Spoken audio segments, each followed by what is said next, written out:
പിതാവിൻ്റെയും പുത്രൻ്റെയും പരിശുദ്ധാത്മാവിൻ്റെയും നാമത്തിൽ ആമേൻ. എൻ്റെ പ്രിയപ്പെട്ടവരെ, ജൂൺ 23 ചൊവ്വാഴ്ച. അമ്മേ പരിശുദ്ധ അമ്മേ, അമ്മേ പരിശുദ്ധമേ, ദൈവമാതാവേ, കൃപാസനത്തിലൂടെ ഞങ്ങൾക്കും ഞങ്ങളുടെ ദേശത്തിനും അമ്മ മധ്യസ്ഥം തേടി തന്ന എല്ലാ അനുഗ്രഹങ്ങൾക്കും കൃപകൾക്കും ഞങ്ങളിപ്പോൾ ഹൃദയം നിറഞ്ഞ നന്ദി പറയുന്നു.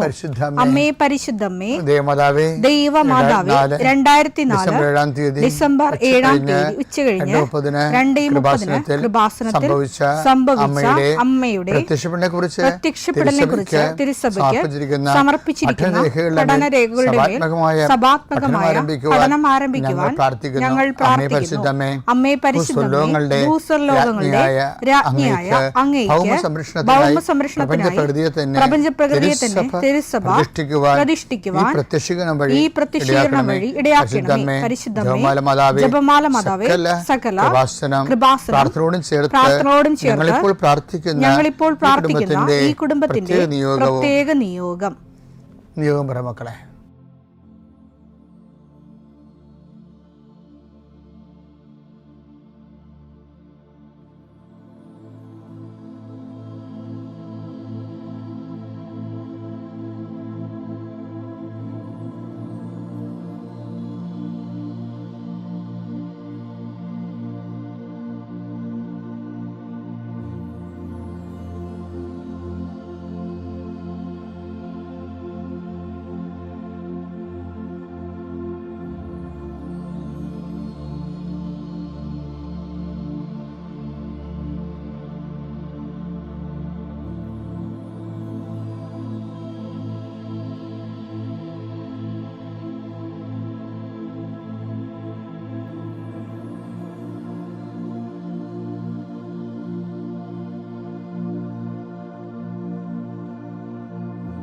അമ്മയുടെ പ്രത്യക്ഷീകരണത്തിന്റെ ഈ അനുഗ്രഹവേളയിൽ ഞങ്ങൾക്ക് സാധിച്ചു തരുവാൻ കനിയണമേ. ആമേൻ. വിശ്വാസ പ്രമാണം. സർവശക്തനായ പിതാവും ആകാശത്തിന്റെയും ഭൂമിയുടെയും സൃഷ്ടാവുമായ ദൈവത്തിൽ ഞാൻ വിശ്വസിക്കുന്നു. അവിടുത്തെ ഏകപുത്രനും ഞങ്ങളുടെ കർത്താവുമായ ഈശോമിശിഹായിലും ഞാൻ വിശ്വസിക്കുന്നു.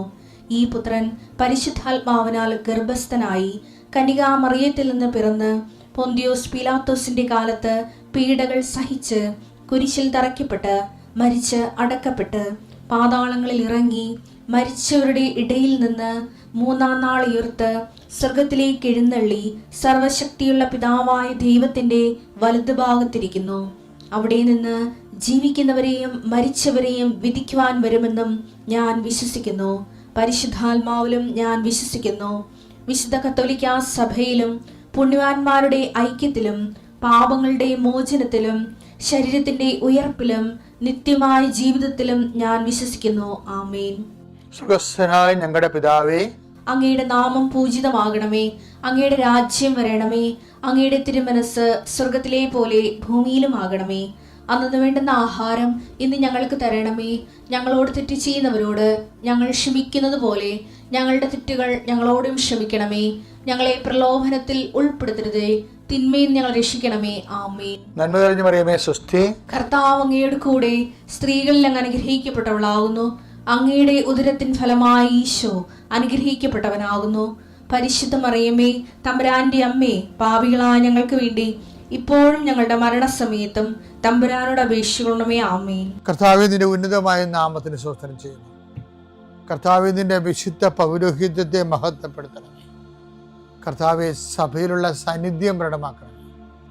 40 വർഷം ഞാൻ അർപ്പിച്ച കൃപാനയുടെ യോഗ്യതയാൽ കൃപാസന അൾത്താറെ ജീവനോടെ പ്രത്യക്ഷപ്പെട്ട പരിശുദ്ധ അമ്മയുടെ മാധ്യസ്ഥത്തിൽ ഞാൻ മക്കളെ ആശീർവദിക്കുന്നു. ഈശോയെ, എവിടെയെങ്കിലും യാത്ര ചെയ്യുന്ന മുമ്പ് ഇതൊന്ന് കൂടിയിട്ട് പോണവരുണ്ട്. ഈശോയെ, അവർ മക്കളുടെ ഇന്നത്തെ മുഴുവൻ യാത്രകൾ ഞാൻ അങ്ങേക്ക് ഏൽപ്പിക്കുന്നു. അവരുടെ കണ്ണുനീര് ഉപ്പണം കർത്താവെ. അവർ പോകുന്ന ഇടങ്ങളിൽ നീ അവിടെ കൂടെ പോകണം. പലരും ഒറ്റക്കാണ്, പലരും അവർ ഒറ്റക്ക് പോയിട്ട് നടക്കാത്ത പല കാര്യങ്ങൾക്ക് വേണ്ടിയാണ് പോണത്. ഓഫീസിലായാലും കോളേജിലായാലും സ്കൂളിലായാലും പരീക്ഷയ്ക്കായാലും ജോലിക്കായാലും ഇൻ്റർവ്യൂവിനായാലും മറ്റ് റവന്യൂ ആയിട്ടുള്ള കാര്യങ്ങൾക്കായാലും കർത്താവ് അങ്ങയുടെ മക്കൾ പോകുന്ന ഇടങ്ങളിലെല്ലാം I come with you wherever you go. മുഖത്തെ ആവേശപ്പെടുത്തുന്ന അങ്ങയുടെ അഭിഷേക വചനമാണ്. നീ എവിടെ പോയാലും ഞാൻ നിലകൊണ്ടാകും. കർത്താവെ, ഞങ്ങൾ ആഴമായത് വിശ്വസിച്ചുകൊണ്ട് കർത്താവ് ഈ മക്കൾ നിന്നെയും കൊണ്ടുപോകാൻ ഇടയാക്കണമേ. അമ്മേ, പരിശുദ്ധമേ, സമയത്തിൻ്റെ അധികാരി സഞ്ചാരി മാതാവേ, അങ്ങയുടെ മക്കളുടെ കൂടെ സഞ്ചരിക്കണമേ എന്ന് പ്രാർത്ഥിക്കുന്നു. പിതാവും പുത്രനും പരിശുദ്ധാത്മാവായ സർവ്വേശ്വര എന്നേക്കും ആമേൻ. നമ്മൾ ഇന്നലെ ചെല്ലാനം പള്ളി ധ്യാനിപ്പിക്കാൻ പോയ കാര്യം പറഞ്ഞില്ലേ? ആ ചെല്ലാനം പള്ളി 2ാമത്തെ ദിവസത്തെ എന്ന് പറയുമ്പോൾ ഞാൻ ഓർക്കുന്നുണ്ട്, ഈ കരയും കടലും കായലും കാണാതെ മൊത്തം വെള്ളപ്പൊക്കത്തിൽ കിടക്കുകയാണ്. നല്ല തണുത്ത കാറ്റും നല്ല ശക്തമായ കാറ്റും മഴയൊക്കെ. അപ്പം അതുകൊണ്ടാണ് പള്ളിയിൽ ആൾ കുറയുന്നത്. ആൾ വളരെ കുറഞ്ഞ, ആ ചെറിയ പള്ളിയാണെങ്കിൽ പോലും അതിൻ്റെ നിൽക്കാനുള്ള 10, 15, 20 ആളാണ് ഉണ്ടായത്. അപ്പോൾ ഞാൻ ആലപ്പുഴ നാടൻ വരെ ചെല്ലണമായി ശരിക്കും പറഞ്ഞാൽ 20 ആളിന് വേണ്ടി ഇവിടുന്ന് ആലപ്പുഴ വരെ പോകും. അപ്പോൾ ഇത് ആലപ്പുഴയിൽ നിന്ന് ചെല്ലാനം വരെ പോകും. കൊച്ചി ജില്ലയിലാണ്. അപ്പോൾ എന്താ പക്ഷേ എറണാകുളം ജില്ലയിൽ. അപ്പോൾ ഇങ്ങനെയുള്ള സാഹചര്യങ്ങളിലൂടെ ദൈവം നമ്മളെ കൊണ്ടുപോകണതാണ് ശരിക്കും പറഞ്ഞത്. അന്ന് അവിടെ ഒരു സംഭവം നടന്നു. 3-ാം ദിവസം ഞാൻ ചെല്ലുമ്പോൾ ഞങ്ങൾ ചെല്ലുന്നത് തന്നെ ഈ ഓർഗൺ ഉണ്ടല്ലോ, ഈ വലിയ ഓർഗൺ നമുക്ക് അവിടെ പിടിച്ചുകൊണ്ട് പോകണം. അവിടെ ഓർഗണൊന്നുമില്ല. ഓർഗൺ ഞങ്ങൾ വണ്ടിയെ വന്നിട്ട് വണ്ടി നിർത്തിയിട്ട് അവിടെ നിന്ന് ഓർഗൻ്റെ ഒരു തല മുമ്പിലും ഒരു തല പുറകിലുമായിട്ട് വട്ടം പിടിക്കാൻ പറ്റത്തില്ല, നീളം പിടിച്ചുകൊണ്ട് 1 കിലോമീറ്റർ പോകണം. ഇത്രയും കഷ്ടപ്പെട്ട് ആ പള്ളി ചെല്ലുമ്പോഴല്ല നമ്മൾ കാണുന്നത് ആ പള്ളിക്ക് ചുറ്റുകൊണ്ടായിരുന്ന പന്തലൊക്കെ ബോക്സൊക്കെ ഒഴുകി നടക്കി കാറ്റടിച്ചിട്ട് കായലിൻ്റെ കാറ്റെന്ന് പറയണത് പാടശേഖരം, കായലല്ല പാടശേഖരമാണ്. അവിടെ വെള്ളം ഇങ്ങനെ രാജ്യം മുഴുവനും വെള്ളം നിൽക്കുക. അപ്പം അവിടെ കാറ്റടിച്ചിട്ട് തടയില്ലാത്ത കാറ്റാണ് നേരെ വന്ന് പന്തലിലടിച്ച് ഈ അവിടെയുള്ള സൗണ്ട് ബോക്സൊക്കെ അട്ടി വെച്ചിട്ടുണ്ടായിരുന്നു. അതെല്ലാം താഴിട്ട് അതിനകത്ത് ഇത് വെള്ളത്തിൽ ഒഴുകിയ സാധനമൊക്കെ ഭയങ്കരമായ നമുക്ക് സങ്കടം പറഞ്ഞതില്ലേ, നമുക്ക് സങ്കടമല്ല, നമ്മൾ ചിലപ്പോൾ സമയത്ത് ദൈവത്തിനെ അറിയാൻ പാടില്ലാത്തവരാണെങ്കിൽ ഓർക്കും, ഇത്രയും കഷ്ടപ്പെട്ട് ഞാൻ എന്തിനാ ധ്യാനം നടത്തണം, ദൈവത്തിന് വേണ്ടപ്പോൾ എനിക്കെന്തിനാ, അങ്ങനെ ചിന്തിച്ചു പോകും. ഞാൻ ചിന്തിച്ചായിരുന്നു ആ സമയത്ത്. കർത്താവിന് വേണ്ടത് എങ്കിലും ഇപ്പം നമുക്ക് എന്തിനാണ് നല്ല രീതി, കാര്യം കഷ്ടപ്പെട്ടാണ് നമ്മളവിടെ വരണതേ. ഇടവക്കാരും ഇല്ല, ഇടവക 14,000 10,200-500 വീട്ടുകാരുള്ളതാണ്. അപ്പോൾ 15 പേരാണ് ഈ ധ്യാനത്തിൽ വന്നിരിക്കുന്നത്. സിറ്റുവേഷൻ അതുകൊണ്ടാണ്. അവർക്ക് ധ്യാനത്തിന് കുറവൊന്നും ഉള്ളതല്ല. ഈ പള്ളിയിലേക്ക് ഇവിടം വരെ കഷ്ടപ്പെട്ട് തോട് നീന്തിയൊക്കെ വരണ്ടേ, അങ്ങനെ കണ്ടു. 5-ാം ദിവസം ആയപ്പോഴേ മൂന്നാം ദിവസം ആയപ്പോൾ കറണ്ടും പോയി. കാറ്റും മഴ മാത്രമല്ല, എന്താ ന്യൂനമർദ്ദം നടന്ന അന്നത്തെ കാലത്ത്. കാറ്റും മഴ മാത്രമല്ല, ധ്യാനിപ്പിച്ചുകൊണ്ടിരിക്കുന്ന സമയത്ത് കറണ്ട് പോയി ധ്യാനം ഇടയ്ക്ക് വെച്ച് നിർത്തേണ്ടി വന്നു. ആൾക്കാരെ കാണാൻ പറ്റണില്ല. അപ്പം ഞാനിങ്ങനെ ഇരുട്ടത്ത് ഇതിൻ്റെ ആൾക്കാരെ നിൽക്കുക. അപ്പോൾ കറണ്ട് വന്നില്ലെങ്കിൽ വീട്ടിൽ പോകാം, കാര്യം ആരും ഇല്ല. ധ്യാനം അവസാന ദിവസമായി, ഒരു നന്ദി പറയാൻ പോലും ആരും വന്നിട്ടില്ല എവിടെ എങ്ങും പോയി ഇടവകയെന്ന്. അപ്പോൾ ഞാനിങ്ങനെ ആൾക്കാരെ നിൽക്കുകയാണ്, ഇരുട്ടത്ത് നിൽക്കുകയാണ്. നല്ല തണുത്തിട്ട് ചെവിയുടെ അകത്ത് കൂടി തണുത്ത കാറ്റ് പല്ല് കിടിപ്പിടണുണ്ട്. അപ്പോൾ എങ്ങാനും അവസാനം ഒരു ആരാധന നടത്താണ്ട വകുപ്പുണ്ടെങ്കിൽ ആരാധന നടത്താവുന്ന രീതിയിൽ നിൽക്കുകയാണ്. അതിനിടെ കറണ്ട് വരികയാണെങ്കിൽ, പക്ഷെ കറണ്ട് വന്നില്ല. കറണ്ട് വരാതെ എന്നാൽ ചേർത്ത് കെട്ടിപ്പോയേക്കാം. കാര്യം പൂണം പാടാൻ കറണ്ട് ഒന്നുമില്ല, ചെറിയൊന്നും കറണ്ടില്ല. തോട് ഏതാണ് കരയാണെന്ന് അറിയത്തില്ല. ഒരു തിട്ടത്തിൽ നമുക്ക് കാല് തെറ്റിച്ചിട്ടേ പോകാൻ പറ്റത്തുള്ളൂ. അതിന് ഓർഗൺ കൊണ്ടുപോകണം. എല്ലാം അത് ഓർക്കുമ്പോൾ ശരിക്കും എങ്ങനെയും റോഡിലെത്തിയാൽ മതി എന്നുള്ള ചിന്തയാണ്. അപ്പോൾ അങ്ങനെ ഇരുട്ടത്ത് ഞാനിങ്ങനെ നിൽക്കുമ്പോൾ ആൾക്കാരുമൊക്കെ പള്ളിയിൽ അവിടെ ഇവിടെയൊക്കെ താഴെ നിൽക്കാൻ പറ്റത്തില്ല, നിൽക്കുകയാണ് ആൾക്കാർ പള്ളിയിൽ. താഴെയൊക്കെ മുഴുവൻ വെള്ളം കയറി, തൂവാനടിച്ച് കാറ്റടിച്ച് വെള്ളം കയറി കിടക്കുകയാണ് പള്ളിയുടെ അകത്ത്. അപ്പോൾ ഞാനങ്ങനെ നിൽക്കുന്ന സമയത്ത്, ആൾക്കാരെ നിൽക്കുന്ന സമയത്ത് പെട്ടെന്ന് ഒരു വല്യപ്പൻ, അപ്പോൾ ആ വല്യപ്പൻ 3 ദിവസമായിട്ട് ഉണ്ട് കേട്ടോ. ആ പഴമക്കാരുടെ കാര്യം അതല്ല, അവരൊന്നും ഇതൊന്നും ഇങ്ങനെയുള്ള വിഷയമൊന്നും മൈൻഡ് ചെയ്യത്തില്ല. ആ 3 ദിവസം ആ വല്യപ്പനുണ്ട്. ആ വല്യപ്പനേക്ക് അറിയാം. അപ്പോൾ ഇതിൻ്റെ അകത്ത് ഒരു ചെറിയ മുനിഞ്ഞ് കത്തുന്ന വിളക്ക് തിരിയുണ്ട് അവിടെ. ആ തിരിയുടെ വെളിച്ചത്തിൽ ഈ വല്യപ്പൻ കയറി അൾത്താരേക്ക് വന്നു. അൾത്താരോട്ട് കയറി വന്നു.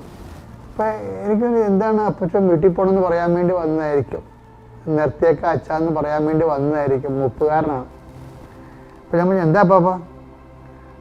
അതാ അച്ഛാ എന്ന് പുള്ളിയുടെ തൊണ്ടയിടറി. അച്ഛൻ വരെ മനസ്സിലായ ആള് വന്നിട്ടുണ്ട്. അച്ഛനെ വല്ല മനസ്സിലായ എന്ന് നോക്കുമ്പോൾ ഞാൻ ഈ ഇരുട്ടത്ത് ഈ അപ്പാവിൻ്റെ മുഖത്ത് നോക്കുകയാണ്. അപ്പോൾ ആള് വന്നിട്ടുണ്ട്. ആള് വന്നെന്ന് പറഞ്ഞില്ല, വല്ലാത്തൊരു സുഗന്ധം എൻ്റെ മൂക്ക് ചുറ്റി പോണം. ഞാൻ ആരാണെന്ന് ചോദിക്കേണ്ട കാര്യം എനിക്ക് വന്നില്ല. എനിക്ക് മനസ്സിലായി അമ്മയാണ്. ഞാൻ എൻ്റെ ജീവിതത്തിൽ ഈ അനുഭവം എഴുതിയിട്ടുണ്ട്. എന്താ കാര്യം വെച്ച് കഴിഞ്ഞാൽ, അമ്മ കണ്ടതല്ലേ നമ്മളെ ഈ പങ്കപ്പാട് സഹിക്കണത്. ഈ 3 ദിവസം അവിടെ നടത്തിയത് മരിയൻ ധ്യാനമാണ്.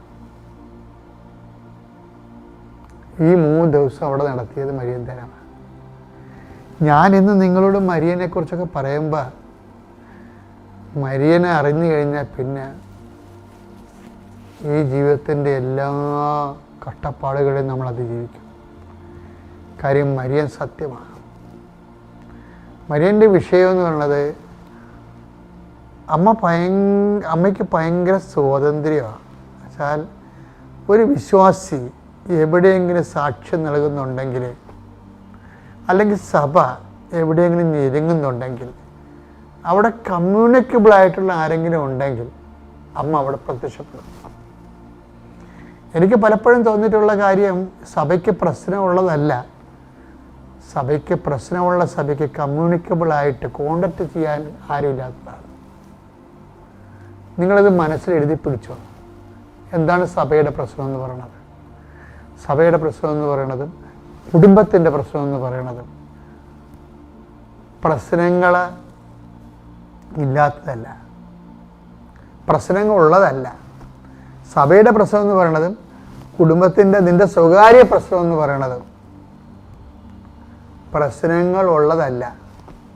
പ്രശ്നമുള്ളപ്പോൾ കമ്മ്യൂണിക്കേറ്റ് ചെയ്യാൻ, കോണ്ടാക്റ്റ് ചെയ്യാൻ ഒരാളില്ലാത്തതാണ്. ആർക്ക് കോണ്ടാക്ട് ചെയ്യാൻ? അമ്മയ്ക്ക് കോണ്ടാക്ട് ചെയ്യാൻ. അമ്മയ്ക്ക് എപ്പോഴും ഉടമ്പടി നമ്മൾ ഉദ്ദേശിക്കുന്നത് എന്താണ്? അമ്മയ്ക്ക് നമ്മളെ കോണ്ടാക്ട് ചെയ്യാൻ പറ്റുന്ന വ്യക്തിയായിട്ട് നമ്മളെ നിരന്തരം മാറ്റുകയാണ് ഉദ്ദേശിക്കുന്നത്. അതുകൊണ്ട് അമ്മ സുഗന്ധവാഹിനിയാണ്. ഇന്നത് 10,000ങ്ങളുടെ അനുഭവങ്ങളാണ് ശരിക്കും. അതിനൊരു വചനമുണ്ട് പ്രഭാഷകനിൽ. ആ പ്രഭാഷണം 24:15 എടുത്ത്, ഇലവങ്കം പോലെയും സുഗന്ധ തൈലം പോലെയും ഞാൻ പരിമളം പരത്തി. ഞാൻ വിജ്ഞാനത്തെ കുറിച്ചാണ് നമുക്ക് പറയണം അവിടെ പറയണത്. അപ്പോൾ വിജ്ഞാനം എന്ന് പറഞ്ഞാൽ ആരാണ്? അമ്മ ആരാണ്? ബോധജ്ഞാനത്തിൻ്റെ സിംഹാസനമാണ്.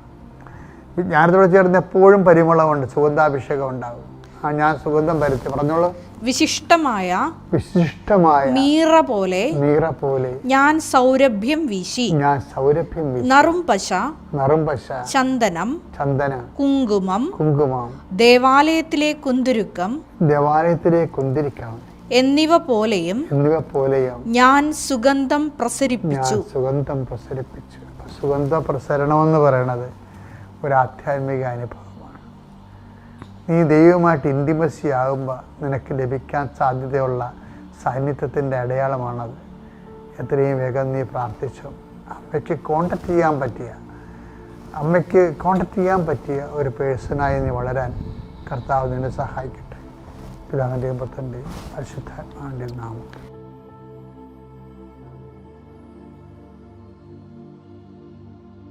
അത്യപൂർവ ദൈവാനുഭവങ്ങൾ ഇനി നിങ്ങൾക്കും സ്വന്തം.